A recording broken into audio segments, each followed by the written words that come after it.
This is Karishma Chauhan, and this is the fourth part of summary notes of Lakshmikant, मतलब polity के. Okay, आज का topic है fundamental rights. आज से पहले हम 3 वीडियोस में काफ़ी सारे टॉपिक्स कवर कर चुके हैं, जिसमें सिटीजनशिप है, प्रीएम्बल है, हिस्टोरिकल बैकग्राउंड है, मेकिंग ऑफ द कॉन्स्टिट्यूशन है. आज की वीडियो में हम फंडामेंटल राइट्स कवर करेंगे. तो फंडामेंटल राइट्स कौन से पार्ट में दिए हुए हैं? Fundamental rights are given in part 3 of the Indian constitution, which consist of article 12 to 35. Right. Fundamental rights are enshrined in part 3, described as the Magna Carta of India of the Constitution from article 12 to 35. कहाँ से drive किया हमने? Inspiration कहाँ से मिली है हमें fundamental rights की? It came from the Constitution of USA, that is Bill of Rights. Okay. Fundamental rights are meant for promoting the ideal of political democracy. यहाँ से क्वेश्चन बनता है कि फंडामेंटल राइट्स कौन से आइडियल को प्रमोट करते हैं? तो वो प्रमोट करते हैं पॉलिटिकल डेमोक्रेसी.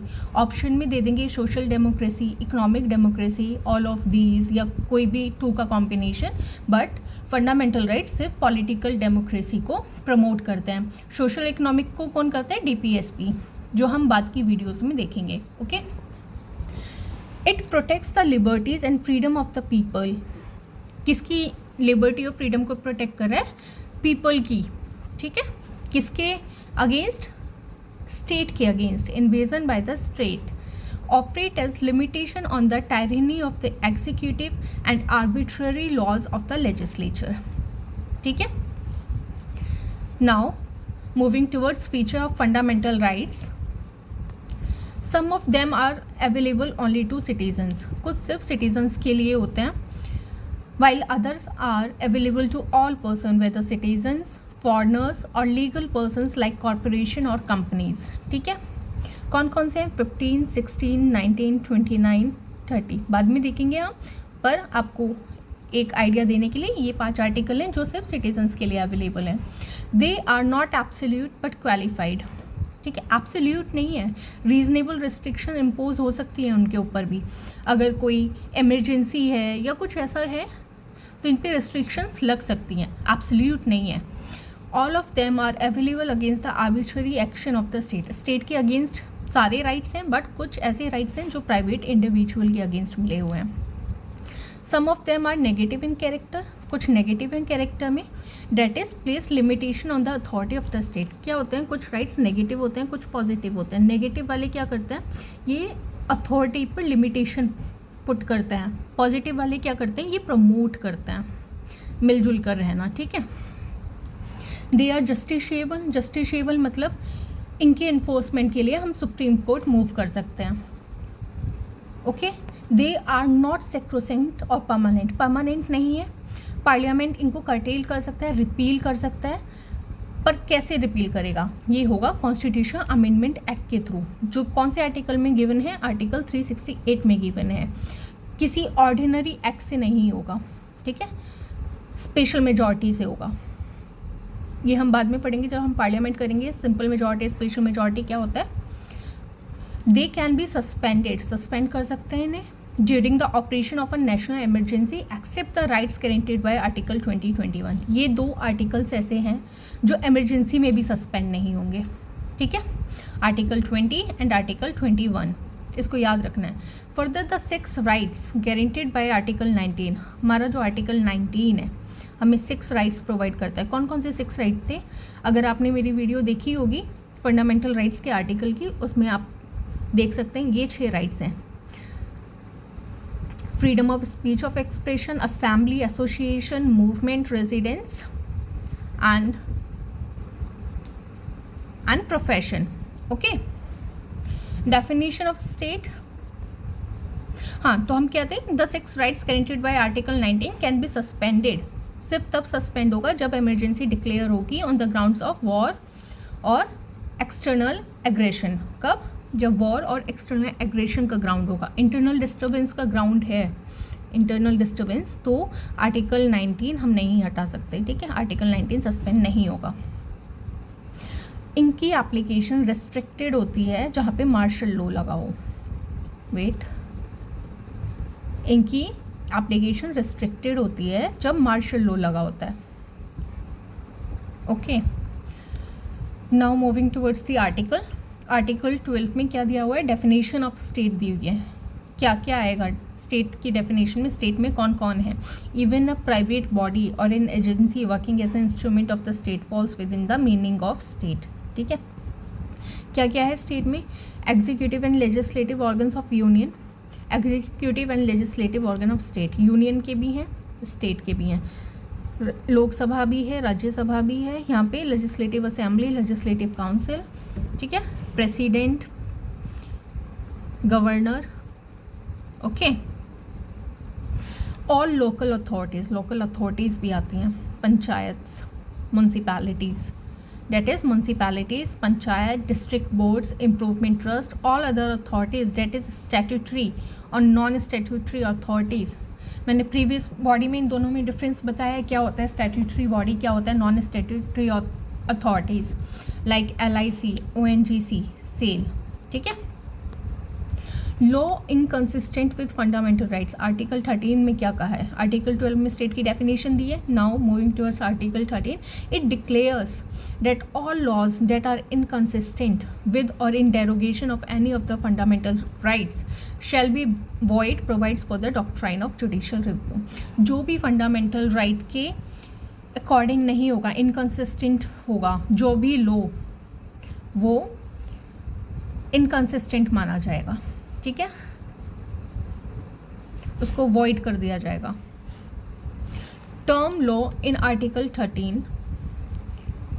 परमानेंट लॉज कौन कौन से लॉ की बात हो रही है? Permanent laws enacted by centre and state, temporary ordinance by president, statutory instruments of delegated legislations like orders. Supreme court ने केशव नंदा भारती केस में constitutional amendment can be challenged on the ground that it violates the fundamental rights that forms a part of the basic structure. Basic structure में क्या आता है? हमारा fundamental rights आता है. Basic structure define नहीं किया गया है constitution में, but कुछ कुछ examples courts के judgments के behalf में हमें मिले हैं. ठीक है, तो fundamental right को violate करेंगे तो वो basic structure को temper करना होगा. Okay. Now right to equality, article 14 to 18. ठीक है, इसका हमने पढ़ा था 14 to 18 एपिया. इसको याद रखना, एपिया को मैं बाद में डिफाइन करूँगी इसे. Article 14 equality before law. ठीक है, and equal protection of law. क्या दिया है आर्टिकल 14 में? State shall not deny, state deny नहीं करेगा to any person equality before the law और the equal protection of the laws. ठीक है, स्टेट किसी भी पर्सन को डिनाई नहीं करेगा. ये सिर्फ सिटीजन्स के लिए नहीं है, ये फॉरेनर्स के लिए भी है. Concept of equality before law is of British origin. Equality before law British origin का है और नेगेटिव कॉन्सेप्ट है, याद रखना. This is negative concept and equal protection of law, this is positive concept and this came from the USA. ठीक है, equality before law देखते हैं. It is an element of the concept of rule of law propounded by A.V. Dicey, the British jurist. Supreme Court held that the rule of law is embodied in Article 14 is a basic feature of the Constitution. ये basic feature है. ठीक है, British Constitution is result of rights of individual defined by courts and not a source of rights. British Constitution कहाँ से आया? ये किसका result है? ये रिजल्ट है राइट ऑफ इंडिविजुअल्स का, डिफाइंड बाय कोर्ट्स. किसने डिफाइन किया है? कोर्ट्स ने. And not a source of rights. British का कॉन्स्टिट्यूशन जो है राइट्स का सोर्स नहीं है, वो इंडिविजुअल के राइट से बना है. ठीक है, बट जो इंडियन कॉन्स्टिट्यूशन है वो सिटीजन्स की राइट्स का सोर्स है. ठीक है, here it is given in the Indian system the constitution is the source of individual rights, but whereas British constitution it is the result of right of individuals. A, the absence of negative क्यों है अब देखते हैं.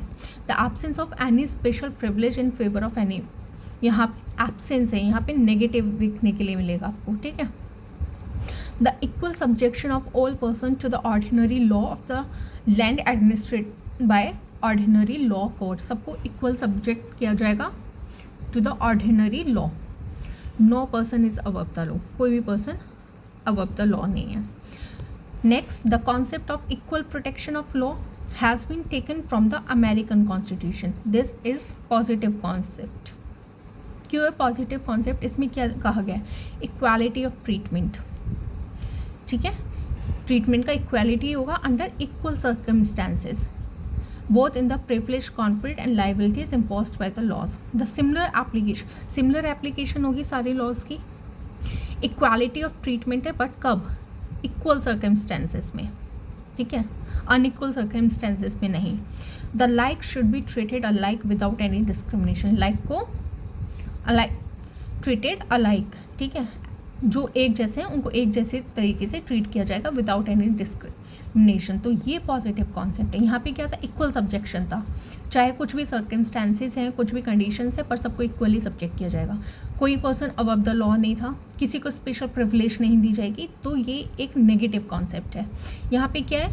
यहाँ पे equality हो रही है ट्रीटमेंट की, but in equal circumstances should be treated alike without any discrimination. But कब? जब सर्कमस्टांसेस, जब कंडीशन इक्वल हैं. एक्सेप्शंस क्या इक्वालिटी के? The rule of equality before law is not absolute. ये एब्सोल्यूट नहीं है. President, member of parliament, member of state legislature, foreign diplomats who enjoy immunities, protection, special privileges. ठीक है,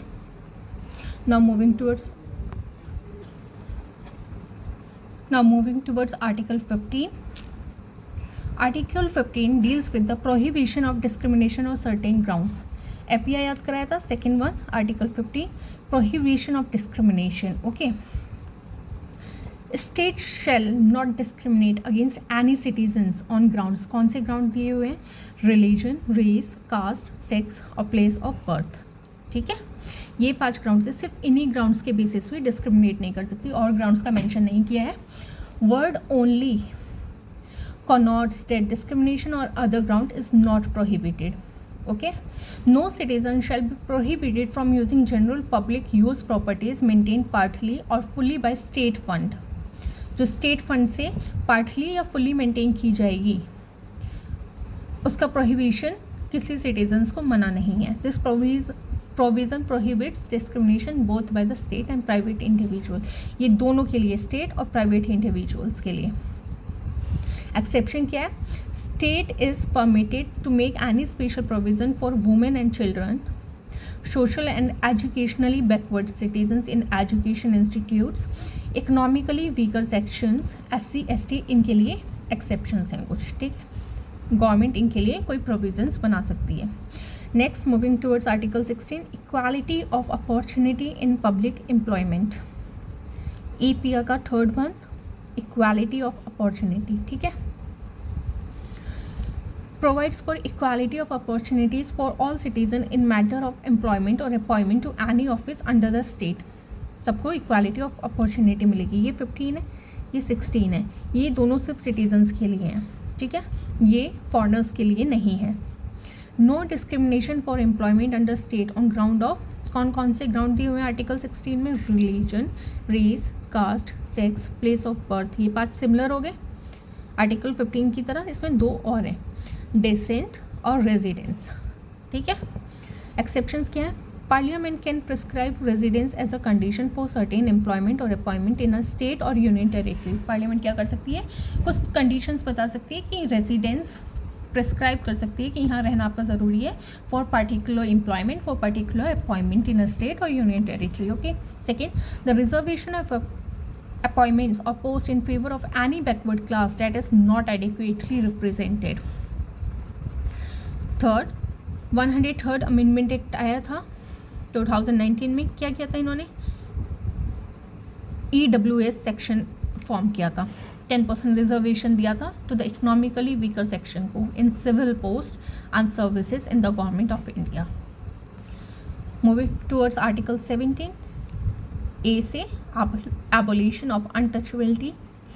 Here last, abolition of titles. Abolition of untouchability, Article 17 deals with abolishes untouchability and forbids its practice in any form.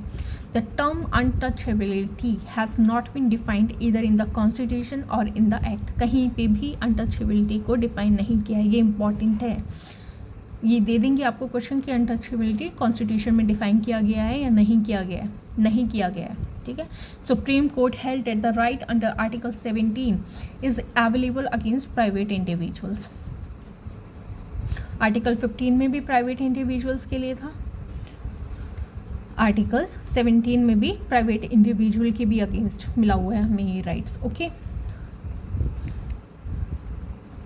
Right to equality का last article 18 जिसमें titles के abolition की बात की गई है। Abolition of titles, it prohibits the state for conferring any title. कोई भी टाइटल कन्फेयर नहीं कर सकते एक्सेप्ट अ मिलिट्री और एकेडमिक डिस्टिंक्शन, जैसे डॉक्टर हो गया, कर्नल हो गया, right, on any body whether a citizen और a foreigner. It prohibits a citizen of India from accepted any title from any foreign state. किसी भी फॉरेन स्टेट से भी हम टाइटल एक्सेप्ट नहीं कर सकते हैं। A foreigner holding any office of profit or trust under the state cannot accept any title from any foreign state। अगर वो इंडिया में है और कोई भी ऑफिस ऑफ प्रॉफिट में है तो फॉरेनर किसी और कंट्री से, किसी और फॉरेन स्टेट से कोई टाइटल एक्सेप्ट नहीं कर सकता without the consent of the president.